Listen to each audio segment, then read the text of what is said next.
Ayer tuvimos una cosa más interesante que mi presentación, la verdad sea dicha, fue un desafío de agujeros negros. La verdad es que me quedé pensando en esos agujeros negros toda la noche, he dormido muy mal porque navegaba de agujero en agujero y me dije, bueno, vamos a ver, hablando de agujeros negros, ¿qué podríamos decir? En la historia de la masonería o francmasonería tenemos agujeros negros también. También lo tenemos en la historia de los Rosacruces, sin hablar de los alquimistas. Por cierto, ¿alguien conoce a algún alquimista moderno? Sí, Luis Silva. Efectivamente, a Luis Silva lo trajimos a Madrid hace unos años, cuando todo el mundo decía, ¿y quién es este señor que? Pues ese señor que es un alquimista moderno, policía de profesión. Conocí en otros lugares diplomáticos que se dedican a lo mismo, otros funcionarios públicos, algún empleado de ferrocarriles, pero en fin, la verdad es que cuando uno tiene la suerte de estar en el laboratorio, comprende que la alquimia no ha muerto, al contrario, está ahí. Y los Rosacruces. En la historia de los Rosacruces también hay un agujero negro de más de 200 años. Han resucitado. Hablabas de los arquitectos el otro día, Luis, y me encantó lo que dijiste sobre los arquitectos el otro día. Pero me dije, dentro de todo ese agujero negro, ¿no habrá quedado algún pozo de sabiduría?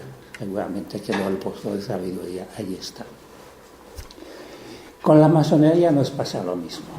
Ayer estuvimos hablando de las frivolidades de algunos de los padres fundadores que se remontan hasta Adán, otros que prefieren utilizar el argumento templario, otros que, bueno, dicen que la masonería inventó el mundo y no el mundo la masonería. Bueno, y sin embargo, estamos festejando este año el tercer centenario de la fundación de la masonería. Igual que mi antecesor habló de agujeros negros, yo quiero hablar hoy de fechas sagradas. ¿Por qué de fechas sagradas? Porque en nuestra historia hay muchos agujeros y mucha tergiversación. Dicen que en la masonería no hay dogmas de fe. Y por mucho que se piense, tampoco hay fechas sagradas. Solo algunas interpretaciones, suposiciones, tergiversaciones. Es normal, somos seres humanos. Además, como libres pensadores, aceptamos las ideas de todo el mundo. Trataré de profundizar un poco más adelante sobre este tema. Quienes sí profundizaron en el tema de la masonería, casi desde el comienzo, fueron nuestros amigos los jesuitas, que llevan siglos analizando nuestra historia, escribiendo nuestra historia, y parecen dispuestos, por lo menos fue la impresión que he tenido en los últimos 20 años, seguir una especie de guión preestablecido.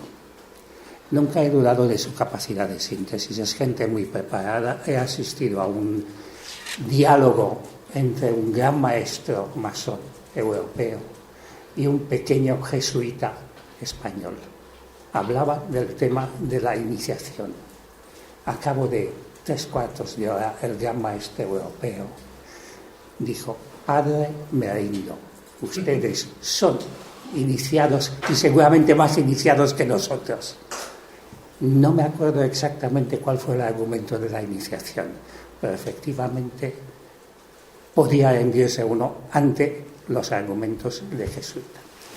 Tenemos un hermano al que todo el mundo conoce, que me dijo en una presentación pública en el Ateneo de Madrid, hablando de quién escribe la historia de la masonería y cómo, que lo escriban ellos, saben hacerlo mejor que nosotros.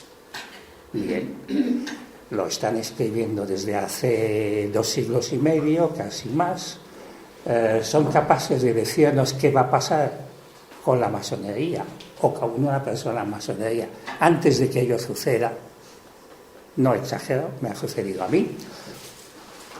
Y de vez en cuando organizan conferencias, congresos, seminarios, donde presentan su manera de interpretar la historia de la masonería. En esas reuniones he participado en unas cuantas, he tenido la impresión de que nos estaban disecando. Querían saber, como los ornitólogos, qué llevamos en nuestras entrañas. Bien, en nuestras entrañas quizás, pero no en nuestra cabeza. A eso no llegan. No llegan o tal vez, quién sabe, no quieren llegar.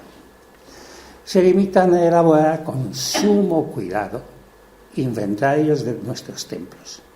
Los sitiales, la vajilla, la cubertería y muy poco más. A la pregunta ¿cuántos masones trabajaban en esta logia? Contestarán entre 20 y 35. Precisión helvética. Entre 20 y 35. ¿A qué se dedicaban estos masones? ¿Qué pasa con las decisiones de los iniciados? ¿Cómo se toman? ¿Quién decide? Para ellos es un misterio, o tal vez no.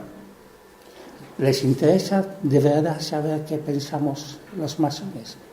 No sé, tengo un ejemplo concreto, el ejemplo de mi logia madre, una logia creada en Madrid a finales de los años 20, una logia que se sigue llamando Génesis.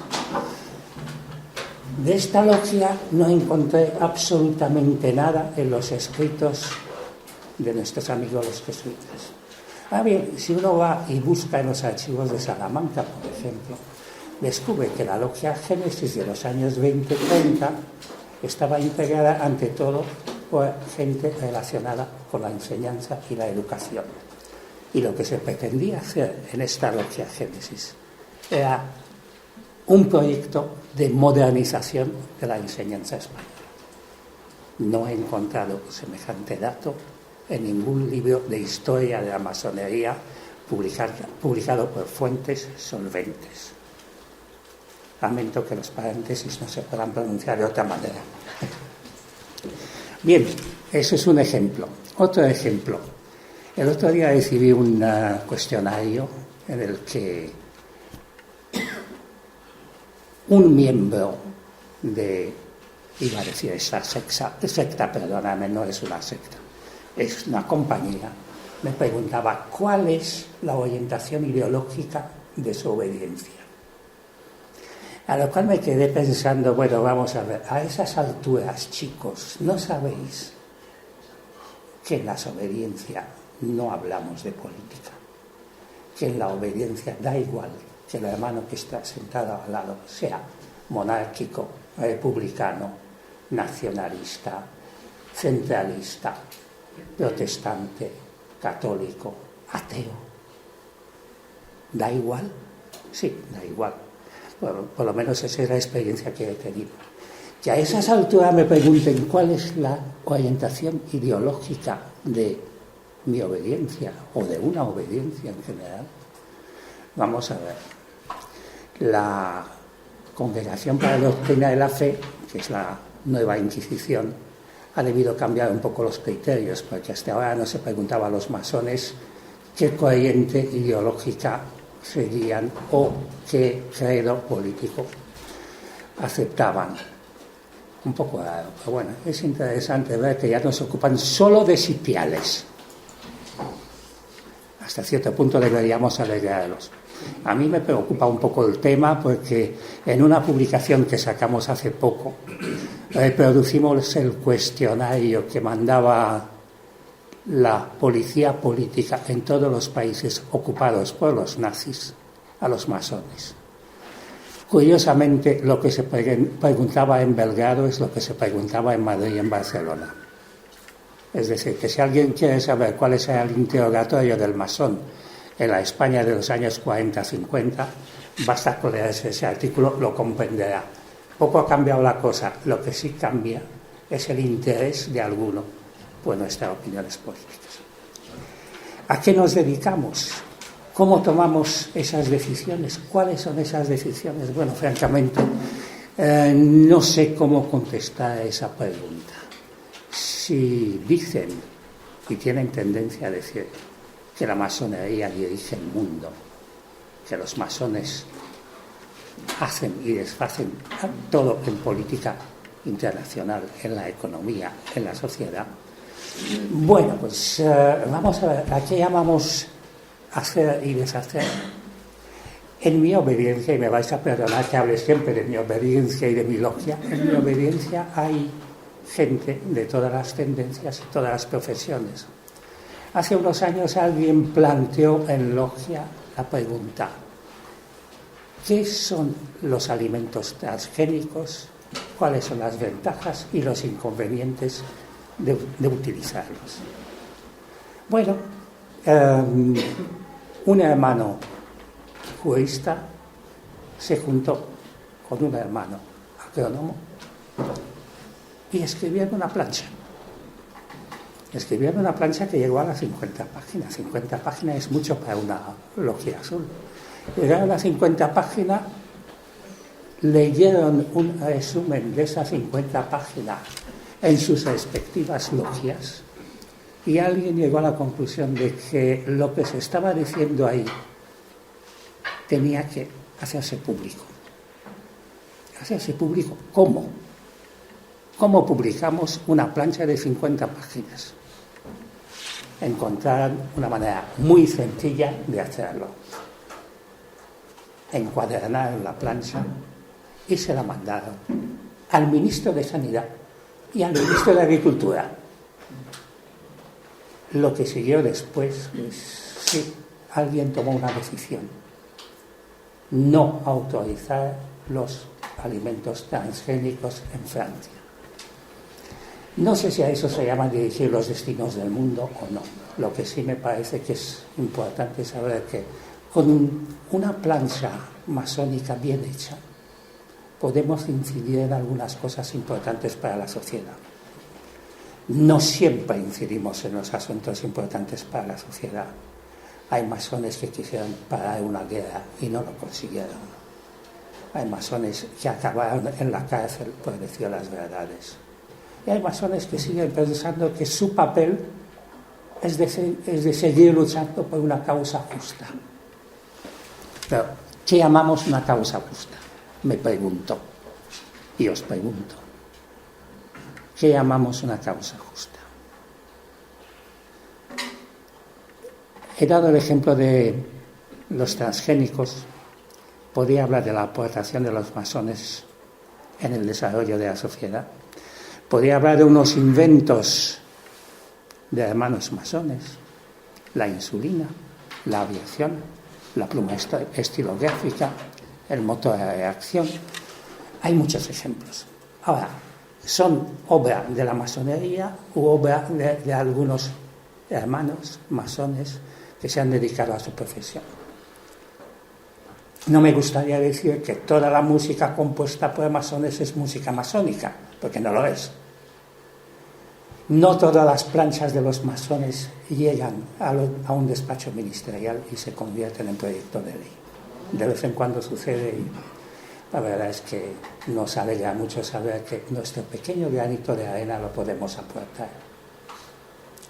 Preguntaba hace mucho tiempo un hermano masón, un viejo masón español, ¿cómo llegar a nuestra clase política? Muy difícil de contestar a esa pregunta. Se me ocurrió lo de siempre: balones fuera. Y le contesté: innovando. Lo que estaban haciendo los masones de los años 30, tratando de innovar la educación, innovando. Algo quedará. No todo. No somos ni mucho menos los genios de antes. Y cuando hablo de los genios de antes es porque os he preparado unas diapositivas de genios, pero en fin, eso es otra historia.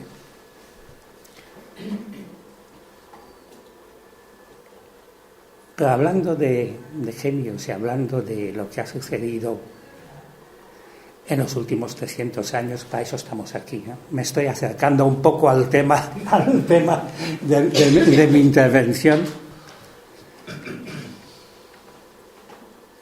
¿Cuál es el contexto en el que aparece la masonería especulativa?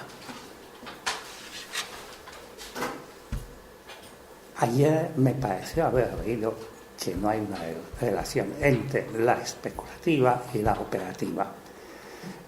O, mejor dicho, con matices, sí la hay, pero no sabemos cuáles.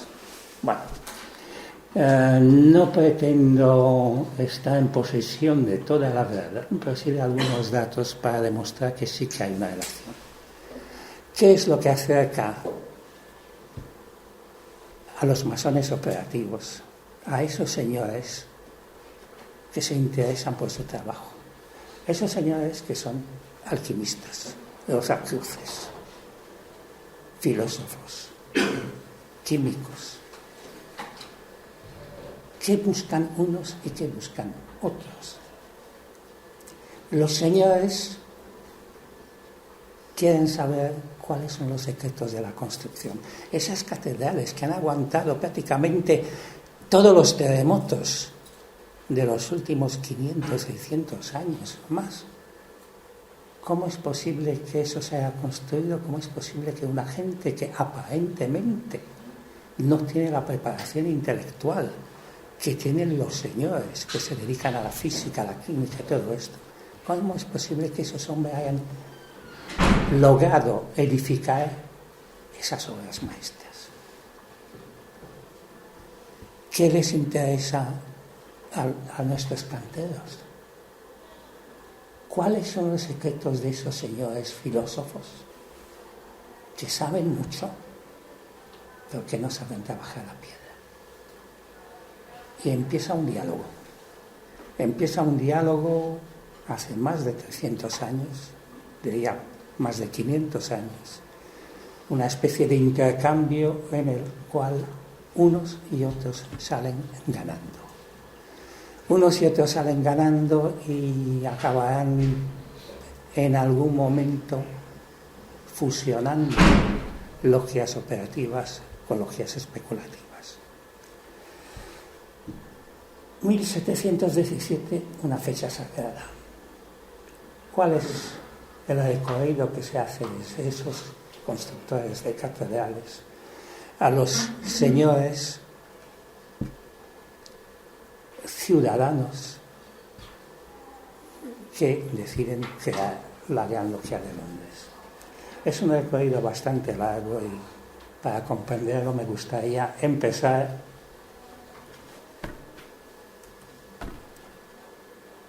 con una serie de diapositivas. Estamos hablando de Escocia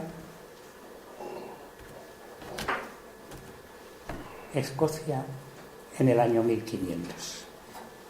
Escocia en el año 1500, os estaba hablando ayer de los famosos mandiles depositados en los archivos de la Gran Logia Unida de Escocia. Un mandil de especulativo o de operativo.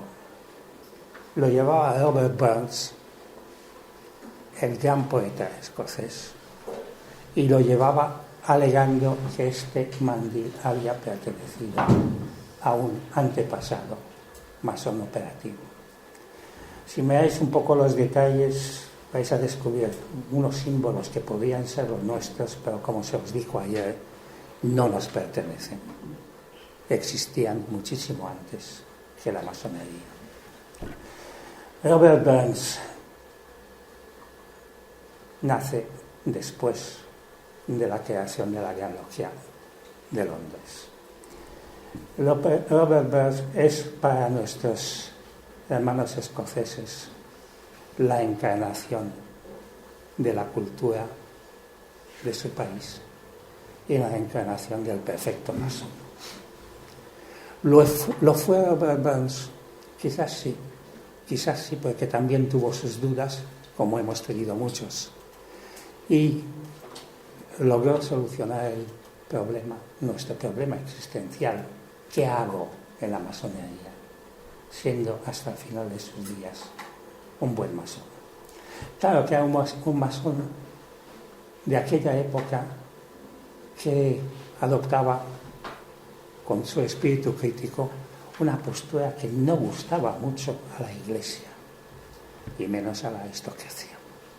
Pero bueno, hoy en día, cuando uno va a Escocia, cuando tiene un primer contacto con una logia escocesa, las primeras palabras eran: nuestro gran poeta nacional Robert Burns. Sí, es el pedestal, igual que para otros, en el pedestal pondrán a otros personajes. Hablamos de ellos un poco más tarde. De momento, seguimos en el 1500 con un personaje que, en definitiva, podríamos decir que es el padre de la estructura masónica. El padre de la estructura masónica, William Shaw,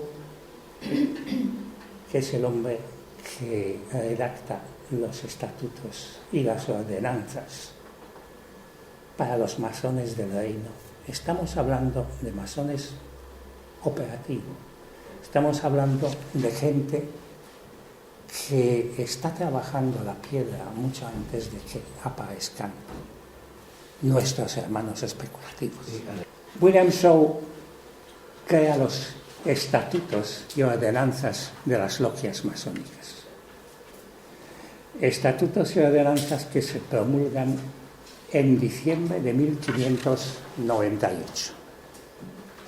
1598, dijimos ayer, es una fecha importante puesto que nace al mismo tiempo que las primeras logias especulativas, o conatos de logias especulativas, mejor dicho.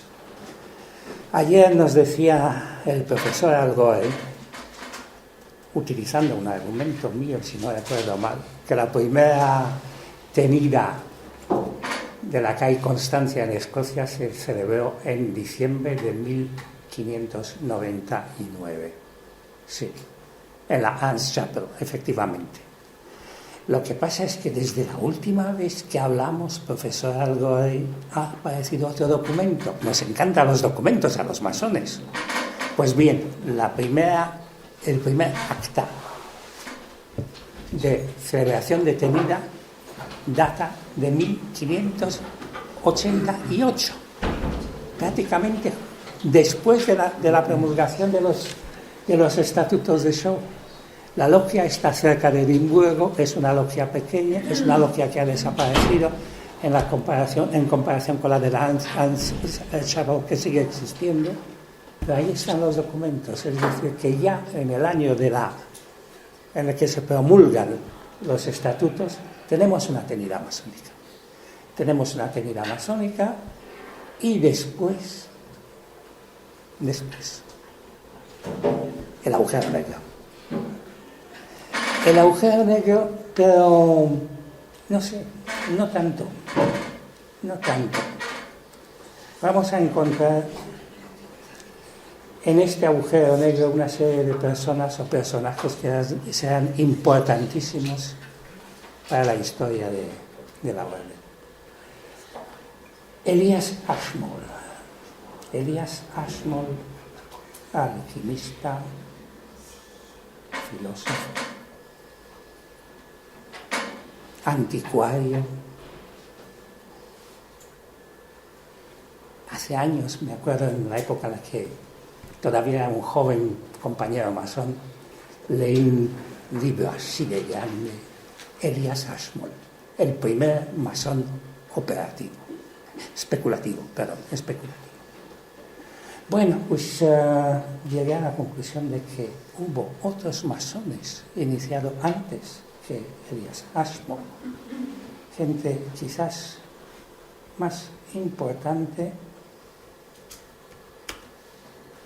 que él. 1601, iniciación de Jacobo VI de Escocia en la logia Scone y Perth, una logia escocesa que guarda en sus archivos el acta de iniciación de Su Majestad el Rey. Es decir, ya no estamos hablando de 1640 y algo, estamos hablando de 1601. El documento existe, el documento no se ha estudiado. Y si esto nos explica qué pasa después, creo que desaparece el agujero. Desaparece el agujero por una razón muy sencilla. En 1601, el rey de Escocia se inicia la masonería. Todo lo que pase después guarda relación con esto. Pero veamos quiénes son esos personajes de lo que estábamos hablando. Jean-Théophile de Sagley.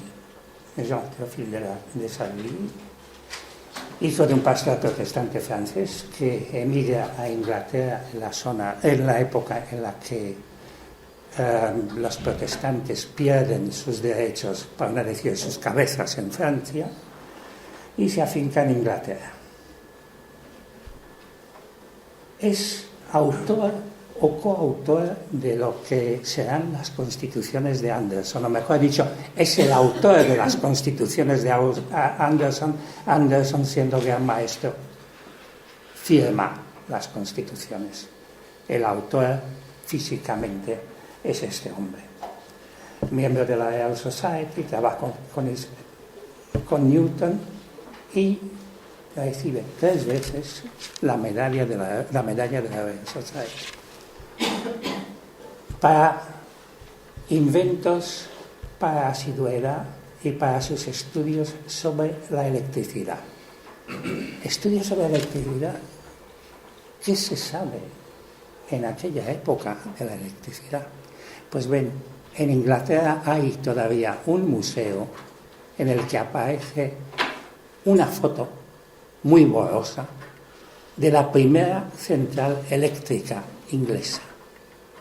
La primera central eléctrica inglesa, que hoy en día llamaríamos probablemente un acumulador, que es el inventor de Desailly. Es decir, que el hombre que escribe nuestras constituciones, o las constituciones de lo que llamarían algunos los regulares, es un físico que se dedica a montar centrales eléctricas. Anderson, pastor presbiteriano, él también coautor de sus constituciones, es gran maestro de la logia a partir de 1721. Pero bueno, antes de septiembre de 1721 tenemos otro gran maestro del que hablaré al final, para explicaros un poco el título de esta presentación, de esta ponencia. James Anderson se convierte en gran maestro de la Gran Logia de Londres por una razón muy sencilla. Sustituye al duque de Montagu, primer gran maestro de la Gran Logia de Londres. Primero, luego os explicaré por qué primero, y tiene que hacer lo que se hacía en aquella época, ser aceptado por Su Majestad el Rey y jurar fidelidad a la corona británica. De donde, cuando algunos me dicen, y yo soy masón y yo no tengo por qué jurar fidelidad al jefe del Estado, les recuerdo que eso viene de muy antiguo. Muy antiguo, es una tradición nuestra no inventada, es una realidad histórica. Desde el primer momento los masones tienen que jurar fidelidad a la corona, de la misma manera que tendrán que jurar fidelidad los primeros miembros de la Royal Society y todo lo que venga después. Es decir, que se mantiene la tradición. Que me digan, los tiempos han cambiado, sí. Pero si todavía en nuestros días tenemos gente que cree en la historia del primer masón, Adán, o de nuestros antepasados, los templarios, que son historias, eso estaba muy bien explicado en la ponencia de ayer, ¿por qué no creer en cosas reales? Hay una tradición histórica para que la masonería funcione como funciona. ¿Qué queremos cambiar? No sé, la verdad es que de todos los inventos modernos que han aparecido en la masonería, me quedaría con muy pocos. Como mucho con el correo electrónico, más allá no quiero oír.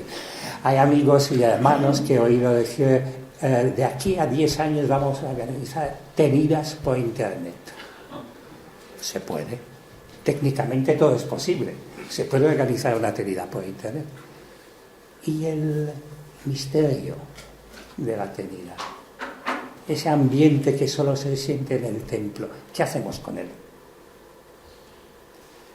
¿Un programa para añadidos? Pues lo dudo mucho, ¿no?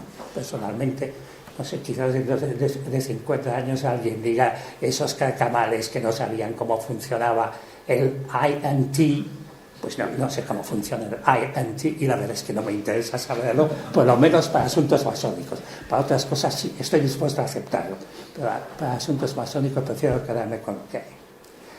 Bien, pues el pastor Anderson, tenemos a un hombre que no es masón, pero que ha tenido mucha relación con Desargues, Isaac Newton, que será uno de los fundadores de la Royal Society. Hay muchos nombres, muchos más nombres que dar, me limito a estos de momento. Son rosacruces, alquimistas, astrónomos, matemáticos, físicos. La lista es muy larga y la verdad es que, como me preguntaban el otro día, ¿cómo surge tanta gente interesante en un país como Inglaterra en aquella época? Pues a Europa le pasa lo que le está pasando en ese momento, que está en plena decadencia. Entonces, ¿dónde surge algo novedoso? En esa isla completamente aislada, las Islas Británicas. Ahí es donde surgen las ideas novedosas, los inventos y unos intentos de cambio de estructura social. ¿Cambio de estructura social? Sí. No sé si empiezan en Escocia, donde tenemos ya a un monarca iniciado desde 1601. Si empiezan en Inglaterra, donde hay muchos gremios de constructores y no solo de constructores. Si empieza en lo que podríamos llamar las Islas Británicas o en las cabezas de unos cuantos iluminados, no confundir con los Illuminatis, por favor, que vivían en aquella época. La Royal Society, que aparece en 1614, antes de la creación de la Gran Logia de Londres, es ese núcleo de sabios, de hombres cultivados, que se reúnen semanalmente al lado del Gresham College. Gresham College, que es la única institución docente donde no se discrimina. Hay monárquicos, hay partidarios de Cromwell, hay católicos, hay protestantes. Se entra por puros méritos, por puro conocimiento y se hace una labor de apertura. Me decía sí, he tenido yo también, de hecho, a mi sacerdote, ¿por qué os voy a mentir? Me decía uno de mis profesores en la universidad, antiguo monje, cuando le preguntábamos, profesor, ¿y ese tema cómo se soluciona? Decía, abriendo el cerebro. Lo que hacían en el Gresham College era abrir los cerebros, procurar que las ideas nuevas, las ideas novedosas entren, que la gente se entere de lo que podía suponer un cambio. Cambio filosófico, cambio social. No podemos hablar todavía de cambio tecnológico, aunque con toda esa pléyade de gente importante que enseña Tal vez viene también por ahí la cosa. Hablan en principio del estudio de los mecanismos de la naturaleza. ¿Eso qué significa? En aquella época todo lo desconocido. Se sabía muy poco de la naturaleza, del funcionamiento del entorno humano, y se quería descubrir todo esto. También aquí tenemos 1614 la prohibición de hablar de política y de religión. ¿Por qué? Entre monárquicos y cromwellistas hay grandes diferencias. También las hay entre protestantes y católicos. Los católicos que proceden de Irlanda y de Escocia tienen otra mentalidad que los anglicanos de Londres. Se impone pues la paz, esta paz que les permite seguir adelante. Y seguirán adelante. Claro que de los 12 fundadores de la Royal Society, al menos 5 eran masones, iniciados. Unos pertenecían a la corte, otros profesores universitarios, perseguidos por la monarquía, por la corona, y expulsados de prácticamente todas las instituciones, salvo el college. Se habló también del colegio invisible.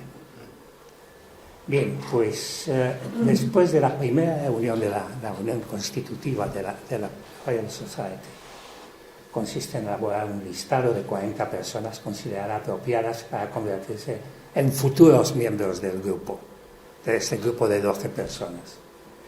Y allí es donde vamos a encontrar gente con importantes cargos políticos, gente que pertenece al mundo universitario, personas que, como dice el acta, han decidido esforzarse por dejar de lado las estrechas de miras, practicando una caridad tan extensiva que lleva a lo que poder llamarse hombre, lo cual no puede sino darse de buena voluntad universal. Después de la presentación de lo que fue, lo que podía haber sido la evolución fuera de la masonería, tanto operativa como especulativa, volvemos al año 1710. Podía haber vuelto al año 1664 con otros datos quizás más impactantes que esto, pero he intentado acercarme lo más posible a la fecha fatídica. 1710 hay en Escocia 100 logias masónicas, de las cuales 25 son especulativas. 25 son especulativas. Los archivos de la Gran Logia Unida de Escocia lo prueban. Estábamos hablando también de la aportación de los templarios en la creación de la masonería, en la creación de la ritualística y todo esto. Bien, los primeros rituales esotéricos que se trabajan en Escocia proceden de Irlanda, proceden de una comandaduría templaria que se encuentra en Irlanda, que envía con sus emisarios rituales a Escocia. Esos rituales se trabajan, a veces se modifican y llegan de Escocia a Inglaterra. Es decir, la aportación templaria para mí y sobre todo para los historiadores escoceses no procede de los templarios refugiados en Escocia, sino de sus hermanos irlandeses que les enviaban esta materia prima, esos detalles esotéricos para poder trabajar. ¿Qué pasa allí? Pues pasan cosas muy curiosas. El otro día estaba mirando los primeros rituales franceses. Tenemos en los archivos de nuestro centro una carpeta con los primeros rituales masónicos de 1700 y algo. Estuve mirando los primeros rituales franceses, 1778, y tratando de comparar con lo que tenemos hoy en día. 1778, el rito escocés antiguo y aceptado todavía no existe, pero uno se pone a leer el ritual y dice, pero eso se parece como dos gotas de agua a lo que es el ritual del rito escocés. El ritual tiene 5 páginas manuscritas. 5. 1778. Encontramos todos los detalles de lo que es el ritual moderno. Vamos a 1790-92. El ritual tiene 8 páginas, a veces 10. Se han añadido algunos detalles, pero el ritual sigue siendo el mismo. Llegamos a 1800. El ritual tiene 22 o 24 páginas, según hemos añadido más. Y no estoy hablando de inventos de la tradición, sino de aportación de los hermanos. Y llegamos a un ritual que se parece cada vez más a lo que tenemos ahora. Es decir, aquí no hay agujero negro, pues simplemente hay una base con la que se trabajó desde el primer momento. Hace 20-25 años, cuando hablábamos de los primeros rituales masónicos, los grandes historiadores y amigos franceses me decían, no existen rituales de la época. Hoy en día cada cual dirá, no, si tengo el de 1700 y no sé qué. Y has visto que en ese ritual no aparece Irán para nada. No, Irán no aparece porque aparecerá más tarde, ¿no? Y bueno, entonces nos preguntamos, ¿con esto llegamos hasta nuestros días? La transición que se ha hecho de operativo a especulativo, y sigo utilizando la palabra transición, la transición que se ha hecho de operativo a especulativo y de especulativo a moderno, nos ha cambiado muy poco. Nos ha cambiado muy poco a nivel, por lo menos, de ritualística. Hay muchos cambios a nivel de sociedad, pero estoy hablando de ritualística. 1717. Hemos dado un salto de 5 años. Gran Logia de Londres. 5 logias. Sus fundadores no guardan relación alguna con los operativos. Son todos aristócratas y burgueses que se reúnen en una taberna y hablan de qué. Tenemos un problema grave. Los primeros documentos de la Gran Logia de Londres desaparecieron, hasta el punto de que desaparece también el acta fundacional del que tanto se habla, ese acta que firmó la preciosa camarera de la que hablamos el otro día. Pues no existe este acta, no existe. Hay documentos que surgen un poco más tarde, hay documentos que se conservan bien conservados en Londres, pero estamos hablando de documentos que ya parten de otra base. Parten de la base de que los aristócratas y los comerciantes de Londres, que no guardan relación siquiera con el gremio de los constructores de Londres, que hay 30 asociaciones de constructores en Londres, bien, los miembros de la Gran Logia de Londres no tienen contacto con ellos. Ahí es donde se produce no el agujero negro, sino la ruptura. Bien. En todo esto tenemos que hablar un poco de nuestros documentos fundacionales, que en este caso concreto sean las constituciones de Anderson. Ya hemos visto cómo surgen. Anderson es el coautor, pero coautor que asume la autoría de los documentos. Y en esos documentos nos encontramos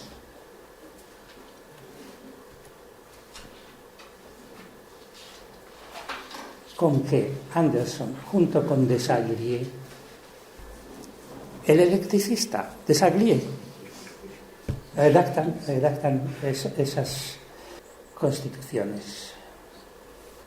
Las posiciones de los dos, pues en aquella época es muy normal que no sean las de la Royal Society, ni muchísimo menos.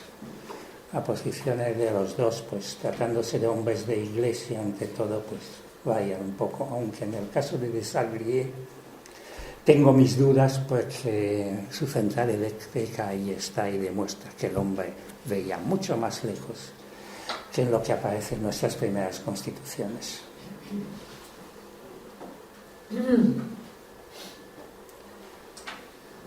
Hay varias modificaciones, varios añadidos. Aquí tenéis unos detalles de cómo aparece todo esto.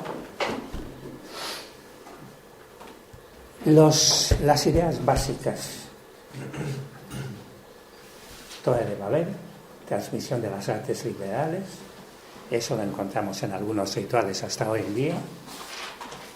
La construcción del templo de Salomón, sí. Ahí es donde prácticamente empieza nuestra historia, o mejor dicho, la historia de Hiram. Antes del templo no hay Hiram, Hiram vendrá después. Y la gran batalla hoy en día de los historiadores masónicos es en qué momento aparece Hiram en los rituales, porque al principio no aparece. La invención de la geometría, personajes imaginarios, o del imaginario, mejor dicho, de la masonería. Ahí la verdad es que tenemos pocos datos contrastados. En efecto, si nos guiamos por lo que dicen los documentos de la Gran Logia de York, que es la logia creada por irlandeses y escoceses y regentada por irlandeses y escoceses, aquí no hablamos de imaginario masónico, sino de algunas verdades históricas. Tenemos un problema. El problema grande es que la historia de la Gran Logia de York empezó a escribirse, o mejor dicho, a divulgarse hace apenas 4 o 5 años. Hace 4 o 5 años sabíamos que había una institución en Londres que había creado la masonería moderna. Luego aparecen los antiguos después de los modernos y dicen, no, nosotros somos los primeros. Y ofrecen toda una serie de nombres de gente de la que no habla la masonería inglesa, de gente que está ahí. Repito, la historia de la masonería de York, de la logia de York, de la misma manera que hasta hace 30 o 40 años sabíamos muy poco sobre la masonería escocesa, lo que se intentó publicar a final del siglo XIX fue censurado por las editoriales británicas. El primer libro sobre la masonería inglesa se publica en 1936, algo por el estilo. La primera vez que nos enteramos que, también en Escocia ha habido masones. Ya se ha visto, ha habido masones. Bien, pues con la masonería de York, con la Gran Logia de York nos pasa lo mismo. Hace 5 años salió un primer tomo de historia, hace 2 años salió el segundo, y estamos esperando que aparte de esos tomos aparezca toda una bibliografía y sobre todo toda una serie de documentos de archivos. Dicen que están ahí, que están custodiados en una catedral, que no hay problemas en cuanto a su difusión. A mí me gustaría verlos. Me pasa lo mismo que a mi antecesor, que dice lo que no existe. Pues sí, lo que no existe. La historia de la masonería de York se está escribiendo o reescribiendo en esos momentos. Habrá que ver con qué resultados, ¿no?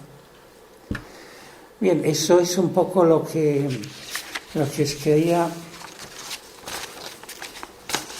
contar de nuestros antepasados, de esa Royal Society que se va a convertir en un ejemplo para todas las academias de ciencias del viejo continente, de Europa.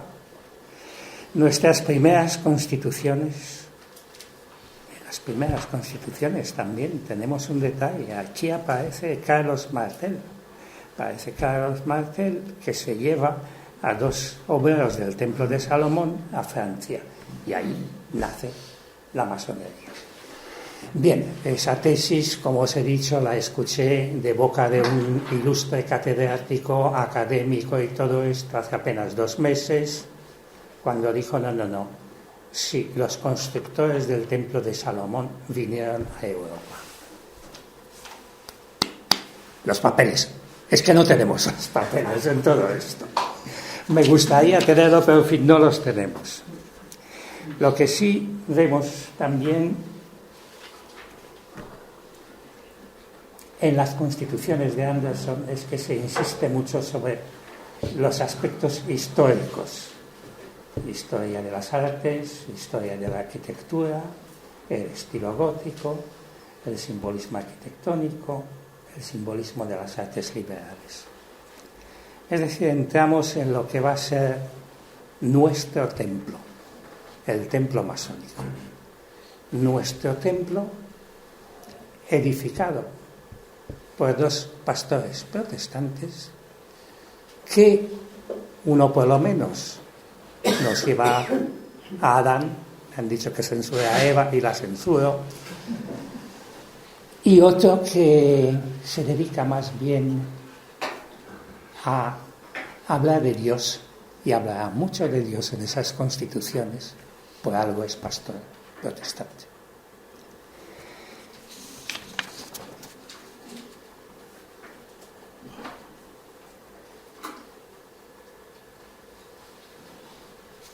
No he hablado de los celtas, me vais a perdonar, no he hablado de los celtas.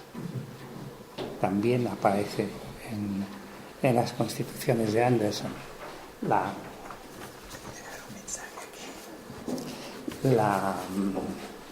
mención a los celtas.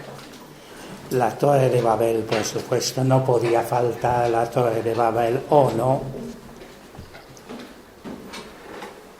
Caín, que edifica al final de Enoc. Tubal Caín, que es el inventor de la metalurgia. La Torre de Babel, de la que hablamos antes. Las columnas del templo de Dagón. El templo de Salomón, construido por el maestro Hiram. Ya hemos llegado. A partir de aquí tenemos leyenda del maestro Hiram. Y la tendremos para mucho rato. ¿Ha existido el maestro Hiram? Sabemos que hay un Hiram que sí que ha existido, que fue el rey de Tiro.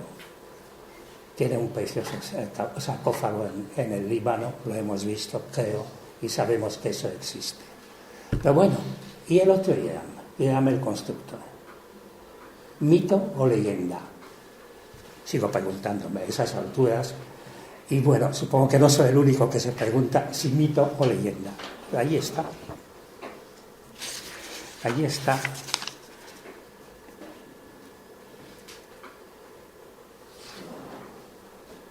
En fin, estamos hablando ya de lo que es nuestro arte real.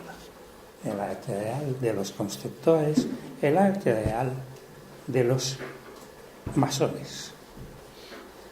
Porque muchos estiman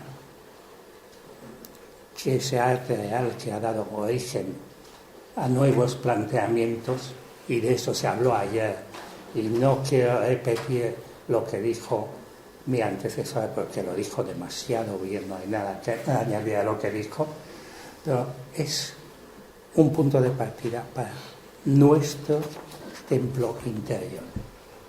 No estoy aquí para hablar del templo interior, supongo que cada cual tiene su interpretación de este templo y bueno, de esto se puede dialogar, pero no vengo a hablar del templo interior porque cada cual tiene el suyo. Y confieso que esta mañana no tengo ganas de revelar los detalles sobre el mío.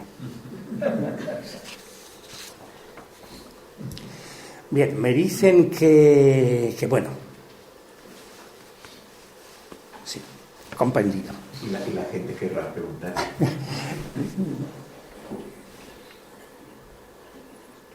El camino que recorre la masonería entre esta época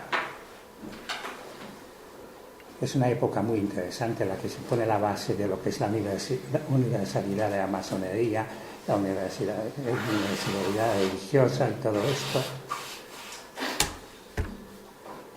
Se habla de Dios y de la religión. Aquí tenemos unos detalles bastante controvertidos por las jóvenes generaciones. Como pertenezco a una generación intermedia, todavía me quedo con todo esto. Me parece que tenemos que saber de dónde venimos, por lo menos. Hacia dónde vamos, misterio. Hay unas nuevas constituciones que se promulgan después de la unificación de las dos grandes logias, la Gran Logia de Londres y la Gran Logia de York. Son las constituciones que sirven de base para lo actual y estamos prácticamente al final del trayecto. Me lo piden y procuro conseguirlo. ¿Quiénes somos? Estamos en todas partes, en fin. Lo han descubierto también nuestros amigos jesuitas. Estamos en la economía, en las artes, en la literatura, en la educación. Masones por todas partes. Hemos conseguido, eso sí, la separación de la Iglesia del Estado. Masones por todas partes. Hemos sido artífices, en la medida de nuestras posibilidades y de nuestra coyuntura histórica o social, en la evolución industrial y el desarrollo tecnológico. Hemos establecido una logia en la Luna. Sí, el primer hombre que pisó la Luna constituyó la primera logia lunar. No os voy a hablar de la primera logia lunar, me parece que si hablamos de Adán y Eva, Eva la tenemos censurada, si hablamos de Adán, más vale que no hablemos de lo que ha pasado en la Luna, aunque eso es más concreto, más moderno, y sí tenemos documentos. Aquí sí tenemos documentos. Un elenco de premios Nobel que os he enviado, y creo que todo el mundo lo tiene en ese momento, por lo cual no voy a citar nada.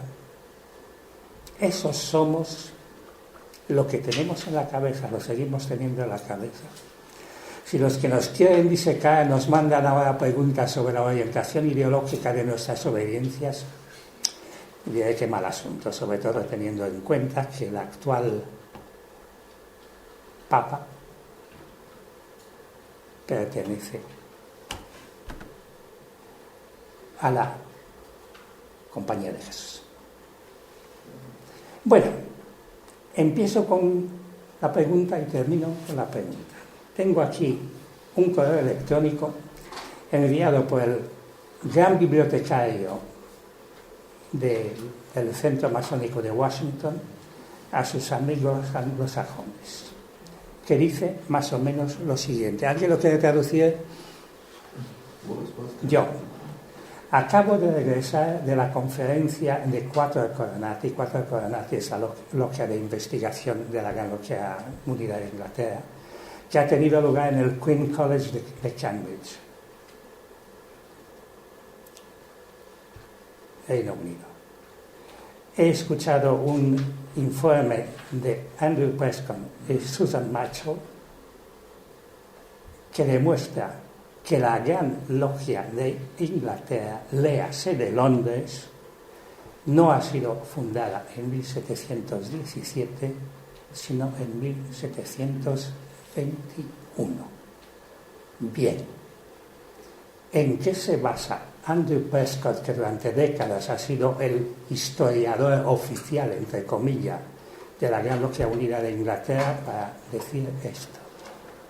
En que no hay documentos actas, planchas de secretarías de las tenidas celebradas entre 1717 y 1721, en que, según él, y lo cito, lo que ha habido en esta época han sido meros encuentros gastronómicos y que la masonería de verdad empieza en 1721, cuando en la logia Antiquity II,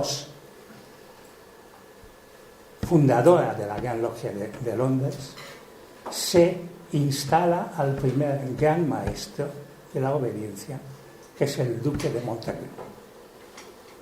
Bien, estamos hablando de la invención de las tradiciones.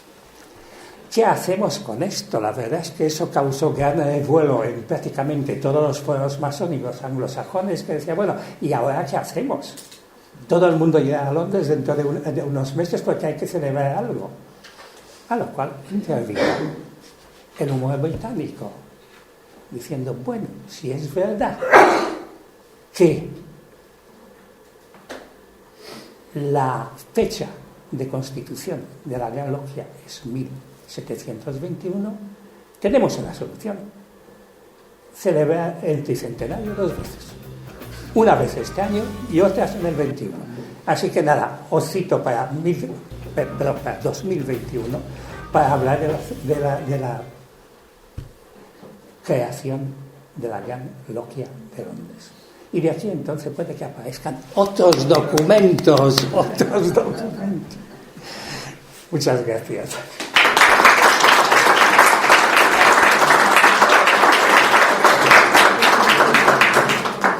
Cinco minutos de preguntas y hacemos 5 minutos de descanso. Solo. Profesor. Adrián, nos has explicado y documentado claramente que la teoría de la transición no está en retroceso, sino que goza de una razonable buena salud.